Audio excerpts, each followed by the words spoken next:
میرا نام حسینہ ہے۔ اس وقت میری عمر 42 سال ہے اور یہ کہانی آج سے 3 سال پہلے شروع ہوئی۔ میں شادی شدہ اور ایک بچی کی ماں ہوں۔ میرے میاں دبئی جاب کرتے تھے اور سال میں 20 دن کی چھٹی پر گھر آتے تھے۔ زندگی اچھی طرح گزر رہی تھی اور میں اپنے گھر میں خوش تھی، اگرچہ تنہائی کاٹتی تھی، مگر اب میں اس اکیلے پن کی عادی ہو گئی تھی۔ اگرچہ مجھے آس پڑوس اور خاندان کے مردوں کی طرف سے ناجائز تعلقات کی آفریں بھی ملی، مگر مجھے ایسی باتوں سے کوئی سروکار نہ تھا اور نہ ہی میں اپنے شوہر سے بے وفائی کرنا چاہتی تھی، کیونکہ مجھے اپنے شوہر سے بے حد محبت تھی اور ایسے ہی نہیں مجھ سے۔ پھر میری زندگی میں شانی آیا۔ شانی میرے کزن کا بیٹا تھا۔ شانی میری گود میں کھیلا اور بڑا ہوا تھا۔ 25 سال کا کڑیل جوان، 6 فٹ قد اور مردانہ وجاہت کا نمونہ تھا۔ شانی میری آنکھوں کے سامنے ہی جوان ہوا تھا، میری بہت عزت اور احترام کرتا تھا اور میں بھی اسے خالہ بانجے کی محبت سے دیکھتی تھی۔ اگرچہ وہ میرا سگا بانجا نہیں تھا، مگر میرے سمت پورے خاندان کا لاڈلا بچہ تھا۔ ہوا کچھ یوں، اسے ہمارے گھر کے پاس ہی جاب مل گئی اور وہ شہر میں رہائش کی تلاش میں ہمارے گھر آیا۔ اتفاق سے میرے میاں بھی آئے ہوئے تھے اور انہیں میرے اکیلے رہنے کی وجہ سے میری مشکلات کا اندازہ تھا۔ ویسے بھی ہمارے لیے شانی بچہ ہی تھا، لہٰذا انہوں نے اصرار کیا کہ وہ ہمارے گھر میں ہی رہائش اختیار کر لے، اس سے مجھے کمپنی بھی مل جائے گی اور شانی کو بھی آسانی ہو جائے گی۔ اس طرح شانی ہمارے گھر میں رہنے لگ گیا۔ کچھ ہی دنوں میں میرے میاں واپس چلے گئے اور میں اپنی روٹین میں مگن ہو گئی، مگر اس دفعہ حالات بدل چکے تھے۔ اب شانی آ گیا تھا۔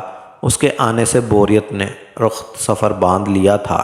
وہ زندگی سے بھرپور اور ہر وقت خوش رہنے والا لڑکا تھا اور شانی اتنی جلد میری فیملی کا حصہ بن گیا۔ اب روزانہ میں شانی کے آنے کا انتظار کرتی۔ اس کے آنے پر ہم شام کا کھانا کھاتے، پھر ٹی وی پر کوئی پروگرام دیکھتے۔ وہ میری بیٹی کے ساتھ کوئی کھیل کھیلتا یا اسے کہانیاں سناتا اور پھر ہم اپنے کمرے میں جا کے سو جاتے۔ اسے میری 5 سالہ بیٹی بہت پسند تھی، ہر وقت اسی کو لاڈ پیار کرتا، اس کے لیے تحائف اور چاکلیٹ وغیرہ لاتا۔ وہ مجھے ہمیشہ آنٹی کہہ کر پکارتا اور میں اسے شانی بیٹا۔ اس کے آنے سے مجھے بڑی مدد مل گئی۔ اب چھوٹے موٹے کاموں کے لیے مجھے باہر نکلنے کی ضرورت ختم ہو گئی تھی۔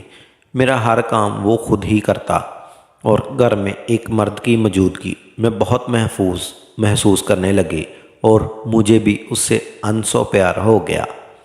سوموار سے جمعے تک ہمارے گھر رہتا اور جمعے کی رات کو اپنے قصبے میں ماں باپ کے پاس چھٹی گزارنے سیدھا سوموار کو آفس پہنچ جاتا۔ 3 ماہ بعد پھر گرمیاں سٹارٹ ہو گئیں۔ ہمارے گھر میں ایک ہی اے سی تھا جو میرے بیڈ روم میں لگا ہوا تھا۔ جب گرمی کی شدت بڑھی تو میں نے اسے اپنے بیڈ روم میں سونے کا کہہ دیا، کیونکہ دل میں کسی بھی قسم کا کوئی غلط خیال نہیں تھا۔ اب وہ روزانہ میرے بیڈ پر سونے لگا، مگر سونے سے پہلے وہ روزانہ موبائل پر اکثر چیٹ کرتا تھا، مگر میں نظر انداز کر کے سو جاتی تھی۔ پھر ایک دن پوچھا تو شرما کر بولا، خالہ گرل فرینڈ بنائی ہے، کوئی ثانیہ نام کی اس کے آفس میں کام کرتی تھی، نوجوان اور خوبصورت لڑکی تھی۔ مجھے سن کر تھوڑی حیرانی ہوئی کہ بچہ تو بڑا ہو گیا ہے، مگر ہلکا سا جلن کا بھی احساس ہوا کہ مجھ جیسی خوبصورت عورت کو چھوڑ کر کسی اور عورت میں دلچسپی لے رہا ہے، کیونکہ میں اس کے سامنے کپڑوں کی خاص فکر نہ کرتی تھی، کبھی گلا ڈھانپنے کی کوشش نہیں کی تھی۔ مجھے کھلے گلے کی قمیض پہننا پسند تھی۔ بہرحال اب مجھے اس کی گرل فرینڈ جیسے جلسی محسوس ہونے لگی تھی، کیونکہ جب اس سے گرل فرینڈ بنائی تھی تب سے اس کی روٹین بدل گئی تھی۔ اب ہم اپنی توجہ کم کر دی تھی اور ہر وقت اپنی گرل فرینڈ سے باتوں میں یا چیٹ میں مصروف رہتا تھا۔ ایک دن ڈرائنگ روم میں گزری تو فون پر اپنی گرل فرینڈ سے چیٹ میں اتنا مگن تھا کہ اسے پتہ بھی نہ چلا کہ میں بیڈ روم سے باہر آ گئی۔ وہ اسکرین پر نظریں ٹکائے بیٹھا تھا۔ شاید اس کی گرل فرینڈ نے اپنی کوئی تصویر بھیجی تھی جس سے اس کا چہرہ کھل اٹھا تھا۔ اب شانی کو دیکھنے کی میری نگاہ کا رویہ بدل چکا تھا۔ اب میں اسے کسی اور نظروں سے دیکھنے لگی اور اس کے سامنے پوری طرح خوبصورت کپڑے پہن کے تیار ہو کے آ جاتی، مگر وہ پتہ نہیں کس چکنی مٹی کا بنا ہوا تھا۔ اس پر میرے لطف و کرم کی بارش کا کوئی اثر نہ تھا۔ اس کی نگاہوں میں میرے لیے وہی احترام اور عزت تھی جو ایک بیٹے کی ماں کے لیے، مگر میں نے اسے اپنے دل کی تخت پر بٹھا لیا تھا اور خیالوں میں اس کے ساتھ بہت محبت کر چکی تھی، حالانکہ میں جانتی تھی کہ اس کے ساتھ ایسا ہونا ناممکن ہے، کیونکہ اس کی اور میری عمر میں بہت فرق ہے، اور پھر بیچ میں عزت و احترام کی دیوار۔ دن گزرتے گئے اور ہر آنے والا دن میرے لیے مشکل ہوتا گیا۔ میرا دل و دماغ دو حصوں میں تقسیم ہو چکا تھا۔ ایک حصہ شوہر کی وفا کا تقاضا کرتا تو دوسرا حصہ شانی سے محبت کی آرزو کرتا۔ میں دو راہے پر بری طرح پھنس چکی تھی۔ بات صرف شانی کی شخصیت کی تھی۔ اس کی شگفتگی اور میری فیملی سے لگاؤ نے بھی مجھے متاثر کیا تھا، مگر ہمارے درمیان تعلقات میں موجود احترام اگلی پیش رفت میں بہت بڑی رکاوٹ بنا ہوا تھا۔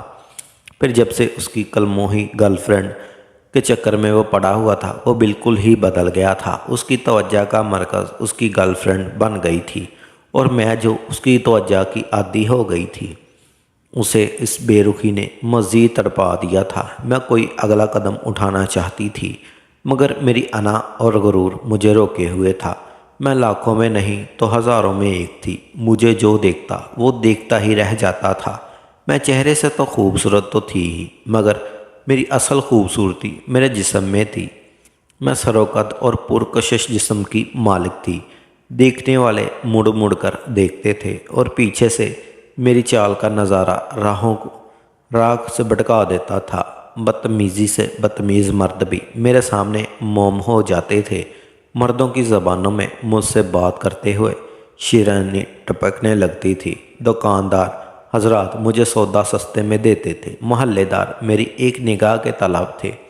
میرے رشتہ دار مجھے مدد کی پیشکش کیا کرتے تھے، اپنے فون نمبر دیتے کہ کوئی بھی کام ہو تو انہیں ہی بتاؤں، مگر میں ان عنایات و نوازشات کا مقصد جانتی تھی اور سمجھتی تھی کہ سب عزت دے کر میری عزت لینا چاہتے تھے، مگر میں اپنے شوہر کے پیار میں پاگل تھی، اور میں اپنے شوہر سے بے وفائی کا سوچ بھی نہیں سکتی تھی۔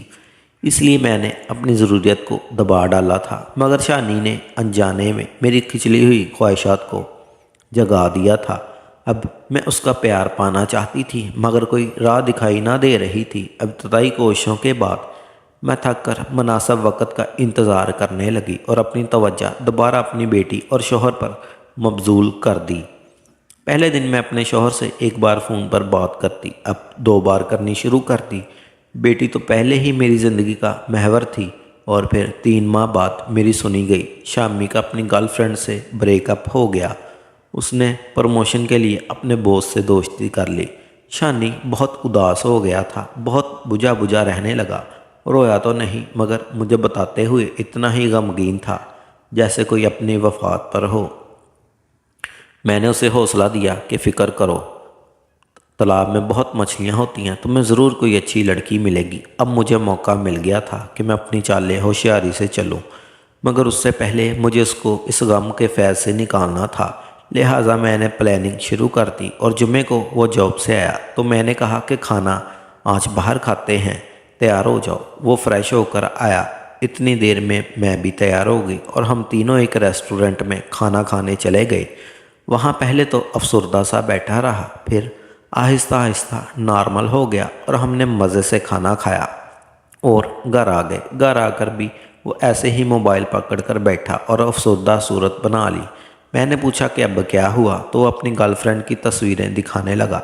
مجھے تھوڑا سا غصہ آیا اور اسے کہا کہ وہ ابھی اس کی ساری تصویریں ڈیلیٹ کرے اور اپنے سامنے اس کی ساری گیلری خالی کر دے، اور کہا کہ جب تک گرل فرینڈ نہیں بنتی مجھے ہی اپنی دوست سمجھے، اور آئندہ مجھے میرے نام سے پکارے، خالہ آنٹی کا ڈرامہ چھوڑ دے۔ اس طرح اپنے تعلقات کا پہلا پڑاؤ مکمل کیا۔ اس سے اگلے دن ہم نے کھانا گھر سے کھایا اور فلم دیکھنے چلے گئے۔ آہستہ آہستہ وہ مجھ سے فری ہونے لگ گیا۔ میں کوئی خوبصورت لڑکی دیکھتی تو میں اسے اشارہ کرتی کہ دیکھو کیا خوبصورت لڑکی ہے۔ وہ کسی بڑی پرکشش عورت کو دیکھتا تو مسکرا کر میری توجہ دلاتا۔ اب میں خوش تھی، اصل منزل تو نہیں پائی تھی مگر کافی کامیابی حاصل کر لی تھی۔ شانی کا موڈ بھی اچھا ہو گیا تھا۔ اب پہلے والی روٹین آ گئی تھی، بلکہ پہلے سے بھی بہتر۔ اب وہ مجھے نوٹس کرنے لگ گیا تھا۔ میں اسے اکثر اپنی طرف دیکھتے پاتی اور پکڑے جانے پر کبھی تو آنکھیں چرا جاتا اور کبھی زیر لب مسکرا جاتا۔ مجھے بھی اس کھیل میں مزہ آنے لگ گیا اور میں اپنے لباس کو اور بھی بے پرواہی سے پہننے لگی۔ شلوار قمیض کی بجائے ٹی شرٹ پہننے لگی جو کافی حد تک خوبصورت لگتی تھی۔ اب اس کی آنکھوں میں احترام کی بجائے پسندیدگی جھلکتی اور میں نے بھی اس کی نگاہوں کا تعاقب چھوڑ دیا تھا۔ حالانکہ مجھے پتہ ہوتا تھا کہ اس کی نگاہیں ٹی وی پر نہیں مجھ پر ہیں۔ میں اسے پورا موقع دیتی کہ بیٹا دیکھو۔ دن گزرتے گئے اور مجھے اب اس کی آنکھوں میں پسندگی سے بڑھ کر پیار کی تپش نظر آنے لگ گئی اور عزت کی بجائے محبت کی ڈورے دیکھنے لگی، مگر وہ کوئی عملی قدم اٹھانے سے ہچکچاتا رہا۔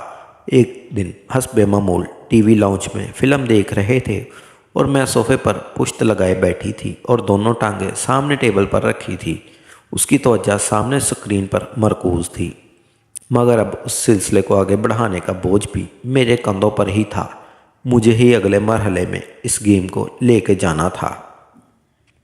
آج میں نے شانی کو ناشتے پر ہی بتا دیا تھا کہ آج جمعہ ہے تو وہ ویک اینڈ گھر پر نہ جائے اور شام کو جب جاب سے سیدھا گھر آنا سینما نیو مووی آئی ہے وہ دیکھنے چلیں گے۔ اگرچہ وہ پچھلے ویک پر ہمارے ہی ساتھ تھا، مگر اب اس کی آنکھ مچولی کے کھیل کو ختم کرنا چاہتی تھی۔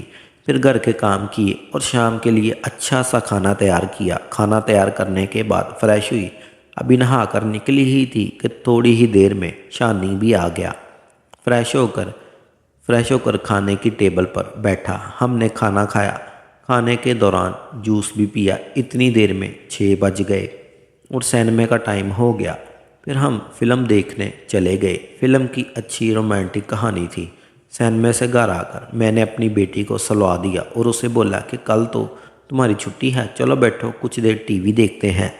ہم ٹی وی روم میں بیٹھ کر کامیڈی شو دیکھنے لگے۔ میں بولی شانی کبھی گرل فرینڈ یاد آتی ہے؟ شانی بولا جب سے آپ سے دوستی ہوئی ہے میں تو اسے بھول ہی گیا ہوں۔ ویسے بھی وہ ترقی کر کے دوسرے آفس چلی گئی ہے، تو کیسے تعلقات تھے تمہارے بیچ؟ مطلب تم مجھ سے شادی کرنا چاہتے تھے؟ میں نے شرارتی لہجے میں پوچھا۔ اس کے چہرے پر شرماہٹ آ گئی۔ ہکلا کر بولا نہیں، مطلب نہیں، ہاں جی ہاں۔ میں بولی بڑے چھپے رستم ہو تم۔ اچھا میں تو تمہاری گرل فرینڈ سے بری لگتی ہوں تمہیں؟ شانی بولا جانے دیں، اب کیسی باتیں کرتی ہیں آپ، اس سے زیادہ جوان اور پرکشش ہیں۔ پھر جھٹ سے بولا سوری آنٹی، مجھے پتہ نہیں کیا ہو گیا ہے، میں کیا بولے جا رہا ہوں، آپ پلیز ناراض نہ ہوئیے گا۔ میں اس کے مزید پاس ہو گئی اور بولی تمہیں تو 3-4 ماہ ہوئے ہیں مجھے پسند کرتے ہوئے، میں تو 6-7 مہینوں سے تمہاری نظر کی منتظر ہوں، مگر ہماری عمروں کے فرق نے پاؤں میں بیڑیاں ڈالی ہوئی تھیں اور پھر تم نے کبھی پیش قدمی نہ کی تو میں تو مایوس ہی ہوتی چلی تھی۔